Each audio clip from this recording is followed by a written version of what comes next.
Welcome to Impact Duty. I'm your host, Manisha Dadlani Kripalani, bringing you empowering stories of friends and people I admire. Their voices have given me joy and the momentum to share their stories with you.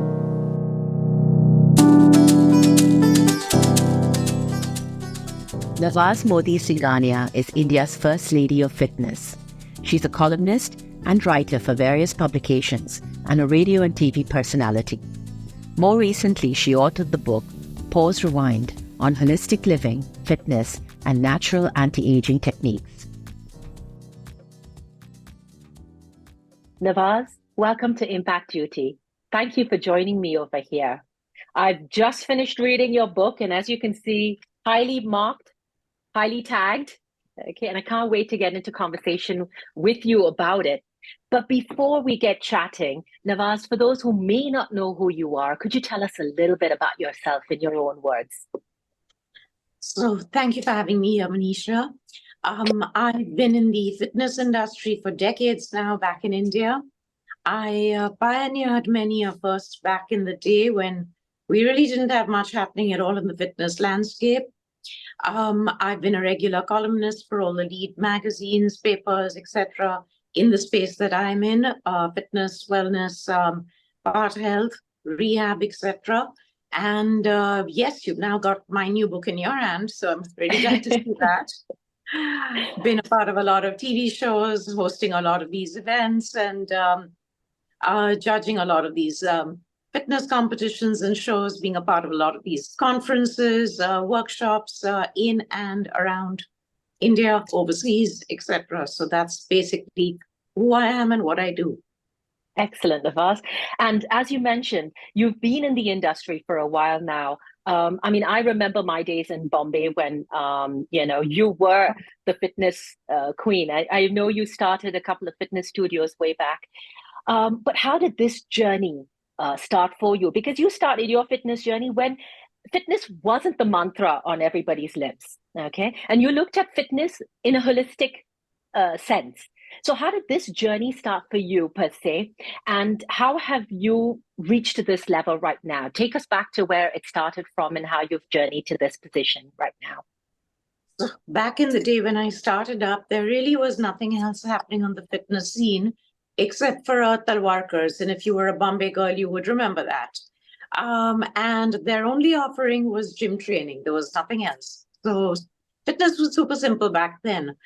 You don't have a choice. Whatever your malady was, there was just one drug for it. It was gym training. I came at that point in time wanting to do something very different, have a very different offering, wanting to work for myself, wanting to innovate, wanting to help people in ways that otherwise they could not have been helped.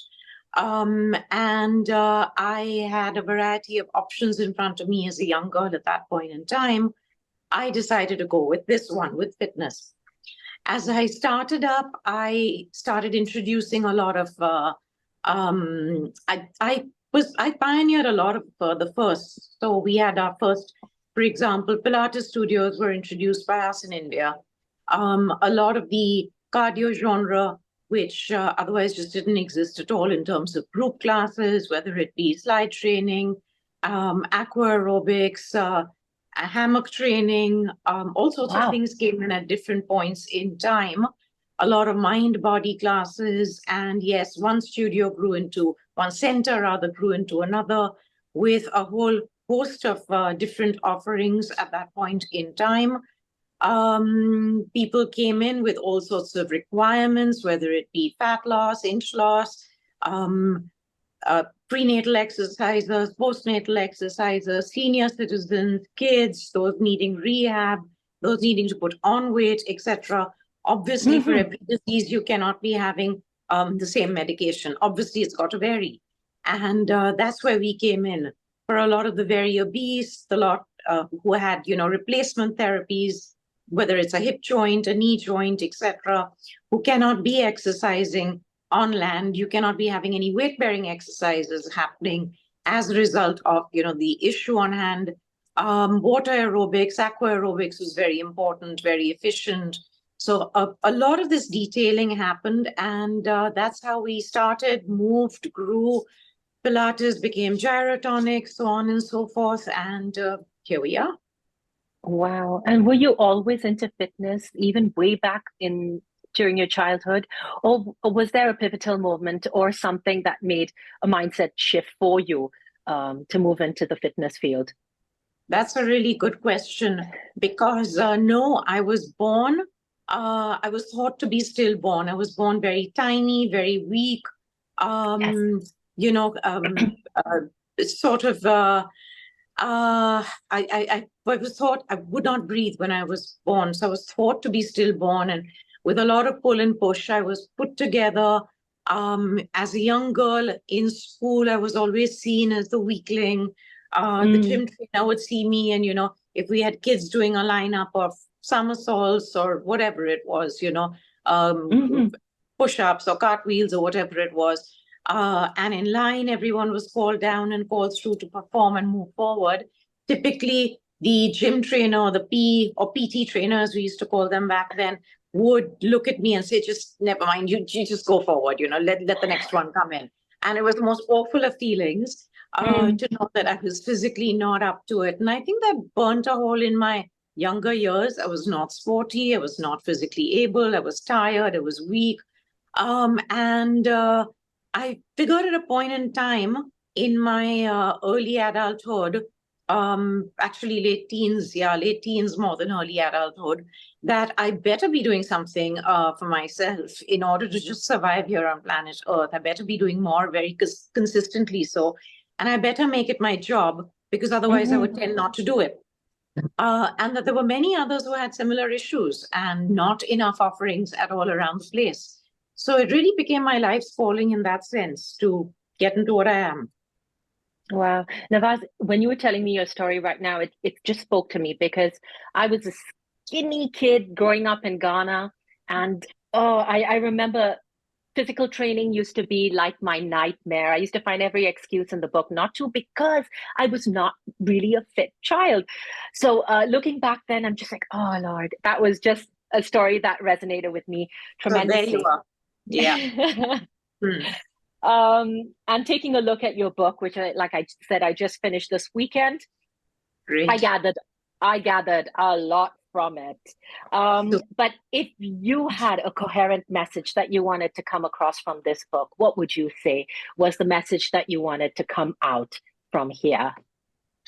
well, there are multiple messages, but I think the top would definitely be that you have everything within you to heal yourself and to be the best version, the youngest, the fittest, the healthiest version of you at any age and if any and every age and stage. And that's what you must tap into.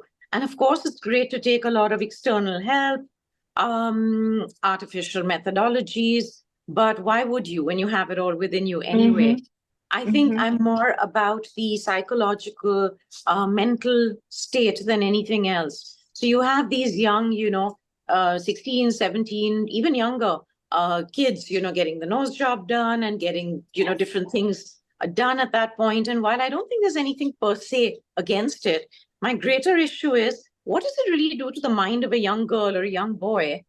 mm-hmm. What kind of psychological damage where I feel so not good enough that I have to surgically go in to change my nose or my whatever it is?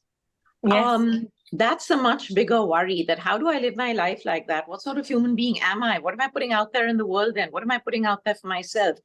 That precisely. reflection is far scarier than anything I look like in the mirror. Mm-hmm, mm-hmm. You're so So, right. mm, that is the key takeaway. And then, as you rightly said, it's a very holistic approach. One thing doesn't exist without the other, and one thing always affects the other. There is no standalone. And therefore, all our energies need to be tapped into, at least our mindset needs to be tapped into a certain direction. The rest of it just falls into place. So, yeah, yeah, that's what it is. Excellent. And Excellent. that affects every arena, whether it's nutrition, whether it's lifestyle, whether it's habits, so on and so forth. Totally. And Navas, bringing us back into that whole holistic approach, why do you think it's pertinent that we have that approach, especially in today's world? How has it affected, or why is it needed more so for Gen Z? And how has it changed from our growing up years? Once again, I have to go back to mothership, what's happening up there and in there. If you are not holistic in your approach and you're rather fragmented and rather scattered, it is much more worryingly so a state of your mind. And that is a state of your whole life. And that's how you conduct your whole life. Then what is a small sliver of how you look or, how you age, etc.? It's the dog that wags the tail and not the other way around. So to me, it is just a vehicle to take you through your whole life, isn't it? Fitness, etc., is just a health habits are just a vehicle for you to be your best you. So not to lose the forest for the trees, I have to say, hey, what's really going on there? That's a problem. Wow. Do you think we need more different tools to traverse today's lifestyle? Do you think we need different tools? I think Gen Z has it much harder than we had it for a variety of reasons, which we're all aware of, and I won't get into right now. But good parenting is just so important out there. Good grounding, good parenting, the values we put into our kids, the notions, the sense of self is so different now than it ever used to be. The levels of competition, morals, just there's so much out there to navigate that's so hard. And I think we in our generations had a huge advantage of that. With not having the social media era and living in simpler times and days with less accessibility even to the rest of the world was at that point a huge boon. And it grounded us, it made us solid, it gave us the roots and the wings we really needed, which is not necessarily the case right now. It gets harder as children don't want to talk, as emotions are not put out there, as everything is, remains right there only. But intuitively, if one is a good parent and one wants to be out there for their kids, there's a lot to be done. Yeah. Thank you for that. And the chapter that stood out for me was one of the last chapters in your book, which was on menopause, a topic that is important to all of us, especially as women. We're all going to face it at some point, or most of us are going to face it at some point in our life. Why are we not focusing enough on premenopause and menopause? And what would you like to share in terms of advice with us on this topic? So I think that I wouldn't say we are not focusing enough on it. I think many of us individually are, many collectively are, and many are just not. I think there's a lot that you can do coming up to menopause, which makes menopause much, much easier and virtually non-existent, really. You don't see the signs. So if you're generally, if you have led a fit life, you've been healthy, your lifestyle has been, more on top of the wheel than under it, you can hope to have an easy time. You can hope to have an uneventful menopause, which is really the best that it can be. Totally. It's a real thing. It's a real thing. And a lot of our members do experience that thanks to their fitness regime with us, their nutrition, their lifestyle, their mindset, all of it. Wonderful. And Nawaz, there was a statistic actually that you put over here that really blew my mind. It said in the West, the average age of menopause is 51 years of age, while in India, it's 46. I really did not expect that. I actually thought we'd have a delayed menopause cycle, and that blew me away. That it's significant 4 or 5 years in difference compared to the West. Tell us more. So yes, if you're lacking in nutrition, lifestyle, other holistic habits, and even if you have your kids a whole lot younger, which in India we tend to, more than in the West. So I have family members, I have friends who menopaused as early as in their 20s, because they'd already had their lot of kids. That's really scary, yes. But that's what it was. People who sadly back in India virtually still still, even now, as recent as the last generation, child marriage is not that alien, you know? No. Yeah. So there we are. Yeah, exactly. And I'm glad you brought that up because I read another statistic saying that war and conflict is another boost to child marriages because you're looking at the safety of women within a conflict zone, and so you tend to marry off a woman even earlier than Mm. expected. So yes, you're right. It is something that's still pretty prevalent in The whole today's world. biological clock just starts ticking earlier and ends earlier. It's quite simple. Well, I'm really glad you did put a focus on that in your book. And taking a look then at childbearing years. Now, going backwards, there is also a focus over here on pre and postnatal care. You give a pretty significant focus to that. Uh, why are we not so careful about our postnatal mental health? Okay, there is I think in India at least, we care a lot for just before we're getting about to have the baby in terms of feeding ourselves to feed the child post having our children. But in terms of mental health, I do not know if we're doing such a great job. What's your opinion, Nawaz? So having two children of my own and going by my own experience, my mental health suffered, and I thought I was getting into postnatal depression when my first child was born. I was weepy, I was upset, I was falling apart. And at least for myself, and I know that this is not entirely true, and people are going to jump in, to have a lot else to say. But at least for my part, I sat down and figured what exactly is it that's making me feel this way? What exactly is upsetting me to this degree? And I broke it Mm-hmm. down to physical things. Lack of sleep was my number one. The Oh, fact that I had yes. to be up all through the night at any and every odd hours, my life had come to a standstill. I was virtually the village cow in the house. My job went for a six. At that point, my routine was all over the place. I seemed to be tied into, just being with my baby in her room.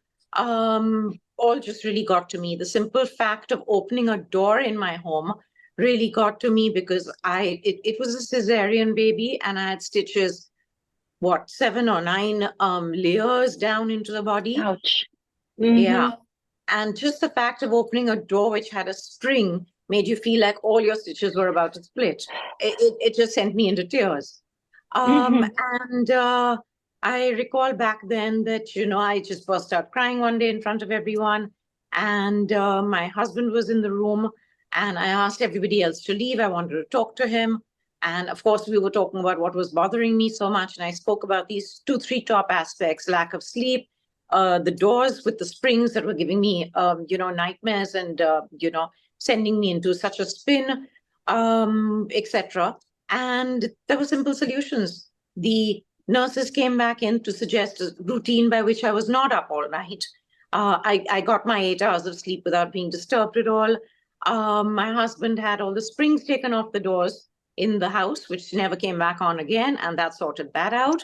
And hey presto, you know what happened? I had no postnatal depression at all. I was absolutely fine.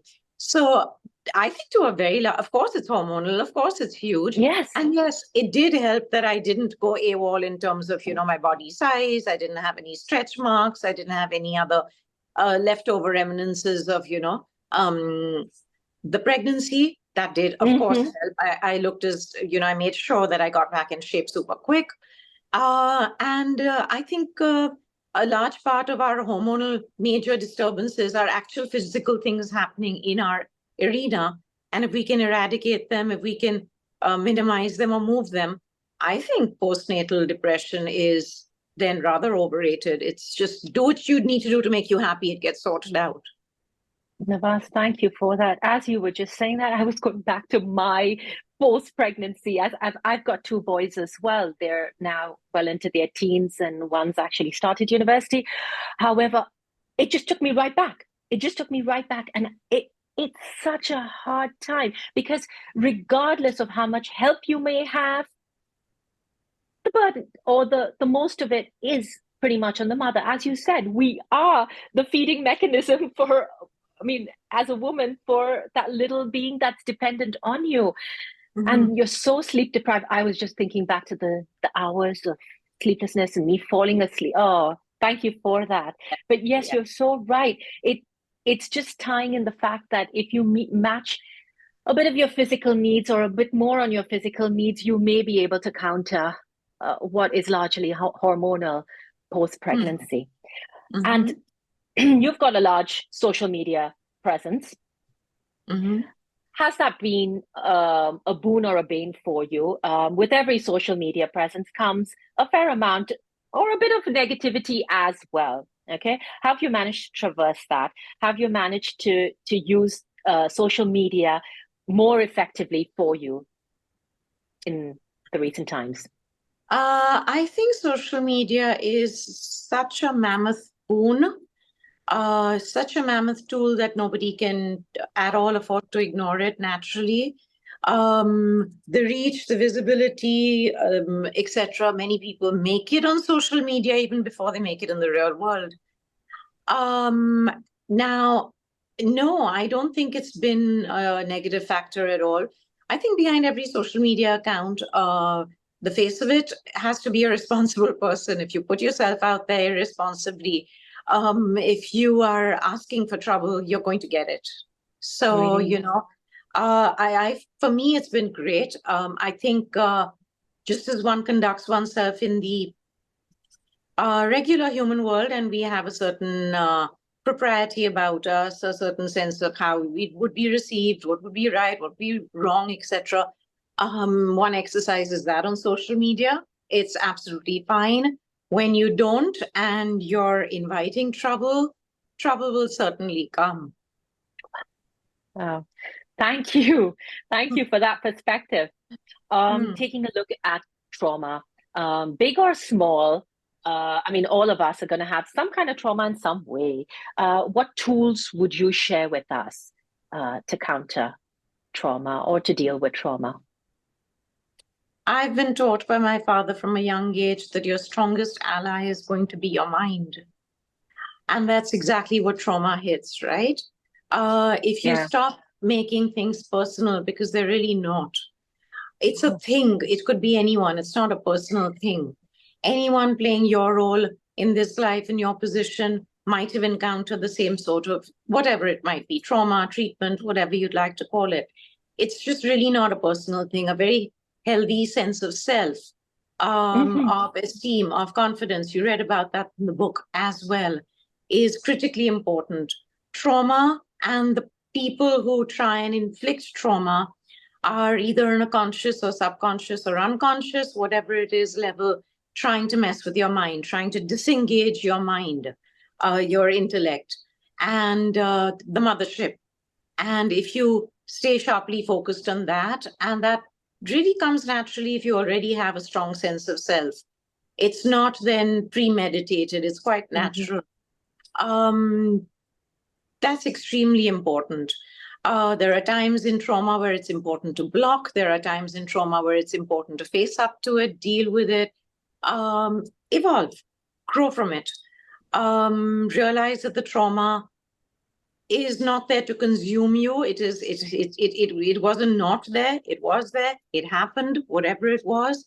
But good and bad happens to everyone. Who does it not Yes, happen to? totally. And we take the good so well. Why? Every thorn, every rose rather, comes with its thorn. In fact, every Mm, rose comes with multiple thorns. And if you're mm, lucky enough, you will have a rose bush. If you're lucky enough, you will have a rose garden. But you know what? Every rose bush and every rose garden comes with multiple thorns. So mm, why not you? mm. And why not me? And why not everyone? Good and bad are all a part of life. True, true. And as I said, there was so much that I did gather from your book, but I'm going to actually highlight three things that really stood out for me. So the first one was partner with none. Okay, so tell us more. I'm not going to say too much more, but I was rather shocked with that. I was like, Partner with none. All right, tell us more, Nawaz. What do you mean by that, and why? I think the problem with partnering with anyone, whether it's in business, whether it's personally, etc., and that isn't to mean don't have a lot of people in your arena. You should Mm-hmm. have a lot of friends, have a lot of family, choose the right people, weed out quickly the wrong ones. The more the weeds in your garden, the less the roses, you know. So really important. But the problem in your head with actually partnering with someone is a sort of a crutching onto someone else. I partner with somebody because I perceive there's something I don't have that I'm leaning off Mm-hmm. somebody else for. And the problem with that is a laxity that comes in. I know that the buck doesn't stop with me. I Mm-hmm. can lean on somebody else for X, for Y, for Z. The problem is they are also leaning on you for A, B, C. And the True. dependency is larger than the accountability, than the self-accountability that I have to True. deliver. There's nobody else to it. True. No two minds are ever the same. No partnership is ever perfectly happy. Mm-hmm. And the seed of discontent is sown in the fact of partnership in that sense. Mm-hmm. I think the more solo one tends to go, if one is able, the happier one is going to be, the more successful one is going to be, all in all.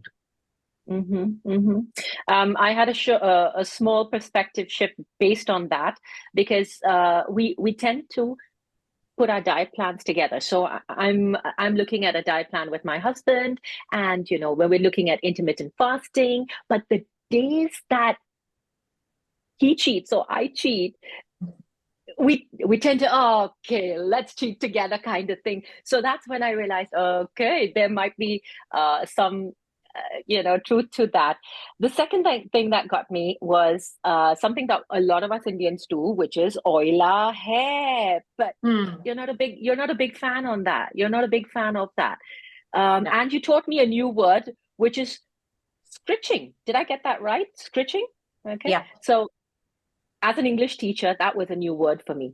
I was like, really? Okay. So I learned scritching, and I realized that oiling my hair might not be the best thing that I've taken through from my childhood. Tell us more. So as the book decoded out there, when you oil your hair, you are actually putting in a lot of work to get the oil out. You're drying the scalp. You're actually physically pulling hair out. It does not have the result that you want it to have. You really need oil in your system. You really need that coconut oil or sesame oil, avocado, omegas, the healthy oils. Mm-hmm. In your system, fatty fish, etc. In your system, rather than superficially added onto the hair. If anything at all, it should be just the scalp and just minimally so that it actually absorbs and gets soaked in. You don't have to worry about, pulling it out and physically getting it out. I also want to touch slightly about what you said. Touch back on what you said earlier right now. Sorry, what was the earlier topic we were just talking on? Something We were important. talking about partnering with none, especially in the gym. Yeah. But So I wanted to briefly touch back upon what you said on partnering with none in the gym. So the other thing which very typically happens is we make a plan to go with a friend for a walk. Let's exercise together every day, etc. And precisely what you said out here on the cheat bit of it. If for some reason I couldn't make it today, my kid is unwell. mm-hmm, I've got unexpected, house guests, whatever it is.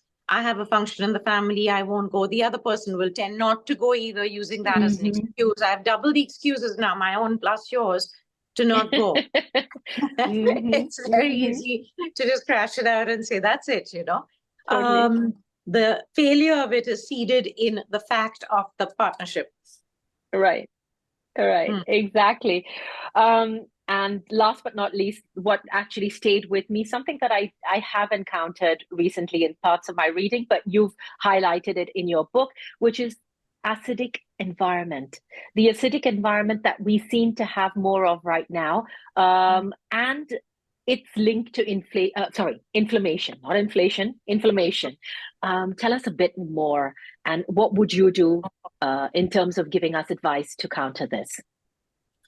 So an acidic environment in the body leads to, as you rightly said, inflammation, leads to a lot of diseases.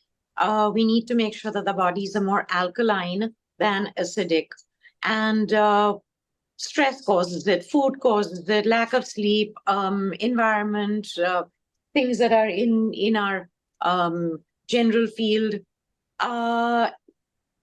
An easy way, while food has a large part to play, and there are many acidic foods that we can avoid and many alkaline that we can put in, rather than go that crazy, with detailing all of that out and living one's life in a sort of a fanatical way. And I don't think any of that is healthy at all.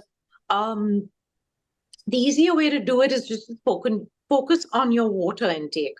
So water, we are 75% water or thereabout anyway, right? Our bodies are. So if you focus on making your water alkaline, that takes care of most of the problems. You get these alkalinating water filters, water staging filters. You just Google it and you find it. And usually from 1 to 10 or some such, coding. And there are times, usually 2 weeks or 3 weeks or whatever, that you're supposed to stay at various staging levels. Of course, your brochure details it all out. Very important. And for the time that you're not able to get it, just a simple tall glass of room temperature water in the morning with, lime squeezed into it. Also, just on a very organic basis, makes your body a lot more alkaline. Thank you for that. And I'm so glad you brought up the fact that we have to squeeze in the lime, because a lot of times we think lime is acidic, but it actually has it works the other way around once it goes into our system. So I'm just going to ask you to just give us a little bit more detail on that, so that we establish that lime in water is actually alkaline for us in our body. The very strange thing about lime, while it is acidic and acidic on any foods that you might squeeze it on, first thing in the morning on an empty stomach, squeezed into water, room temperature or even slightly warm, makes it alkaline and makes the whole system alkaline. So very important. Quite miraculous. And Nawaz, before I say goodbye to you, anything that you would like to see manifest or materialize for yourself in the near future? What would you like to see happen for you? In which arena? Oh, whichever arena you'd like to tell us about, in terms of another book, in terms of whatever you'd like to see happen in the near future. I think I'm looking for a transformation of sorts. You can draw a parallel to the book or to fitness if you like, but it's a personal transformation that I'm working on, and it will be. Wonderful. Wonderful. Nawaz, thank you for joining me over here. I've had such a good time chatting with you. I could talk to you forever, but I know you have a busy schedule and I will let you go. But thank you for joining us, and thank you for sharing your essence. It's been an absolute pleasure. Thank you for having me, Manisha. It was wonderful. Take care.